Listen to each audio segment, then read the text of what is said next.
Hello there, welcome to At Home with Rhonda. Today I am working on processing some onions today. So here's the story. My husband and I just got back from out of town yesterday, and I noticed that there was a smell in my house. Wasn't bad, but just kind of an odor, and I'm like, what in the world is that? I'm sure if you've been out of town before, there's times you come home and you're like, oh my gosh, the house looks clean, but there's kind of a little odor there. And what it ended up being was I have a little rack that I can keep my potatoes and onions, a little bin that I keep some of my vegetables like that in. And from time to time, you might get a rotten potato or a rotten onion that tries to mess up the whole batch.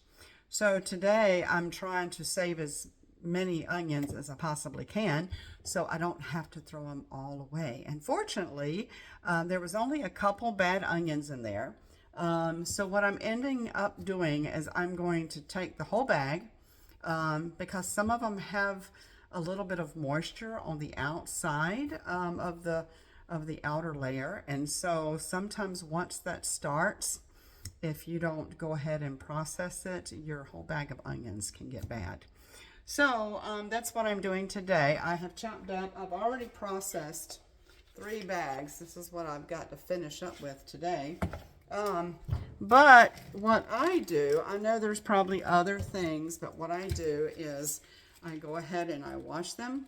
I peel anything that is questionable, discard anything that's bad.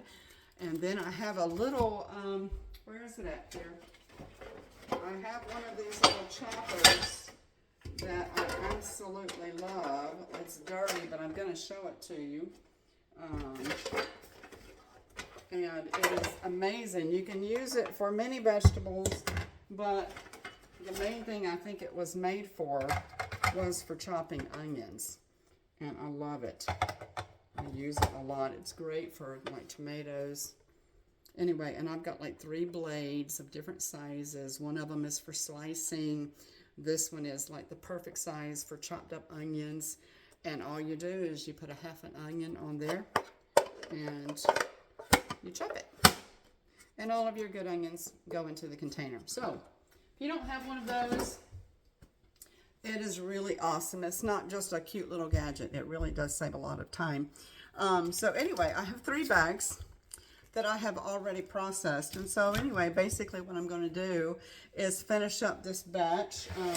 And anytime that I can, or if I'm processing anything, the way that I preserve it, I do the portions that I'm going to use.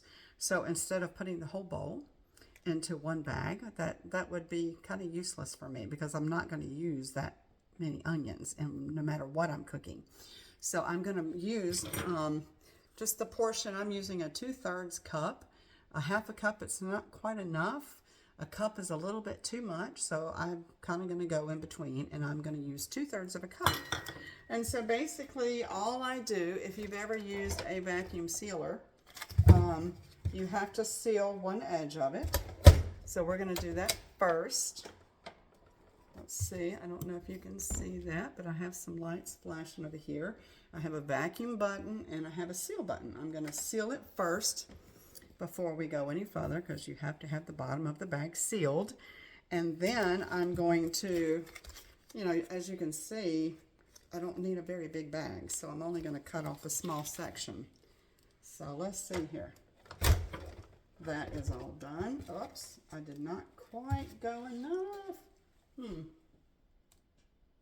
Maybe it'll work. All right. So then I'm going to just kind of measure about what I did for the last bag. Cut that off here. Doesn't have to be perfect. Okay. Just kind of eyeball it. And then I'm going to take my my little measuring cup here, fill it up, pour it in. Okay, and I probably could do maybe just a little bit more than that. And one thing you want to make sure too is before you try to seal it, make sure that there's no food particles on the edges here, because if there is, that would keep it from sealing. Okay. All right, and then I'm going to place it up here. Now sometimes, especially if you have a short little bag, it tries to crinkle. You want to try to hold that down. If there's like a little crinkle, that can be something that can keep it from sealing as well. So I'm just going to kind of support it down there until I get right ready. Press it down. You lock it. Okay, and then all I've got to do is hit my vacuum. Sorry about the loud noise. And as it's sealing, you can tell, I don't know if you noticed that, but as it changes a tone, that lets you know that it's doing the process. So now it has taken all the air out of the bag, which is going to keep moisture from getting into my food here, and it will keep it nice and fresh for a long time in the freezer.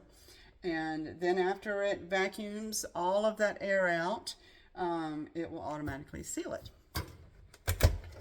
And the only other thing I have left to do is, I know that doesn't seem like a lot, but I'm not a big onion person.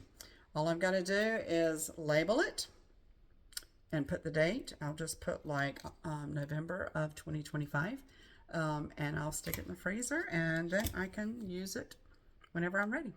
I usually, before I actually will put it in whatever food, because it's frozen, I'll maybe defrost it for about 30 seconds or something, and then put it in my spaghetti or, you know, whatever I'm going to use it in. But just a little tip for today on how to save any of those onions, that bag of onions that you're afraid is going to go by the wayside. This is an easy fix. So I actually was able to save a whole lot more than what I thought. So have a good day. I hope this little tip will help you, and may the Lord bless you and keep you, and may He shine His face upon you and give you peace. Have a great day. Take care.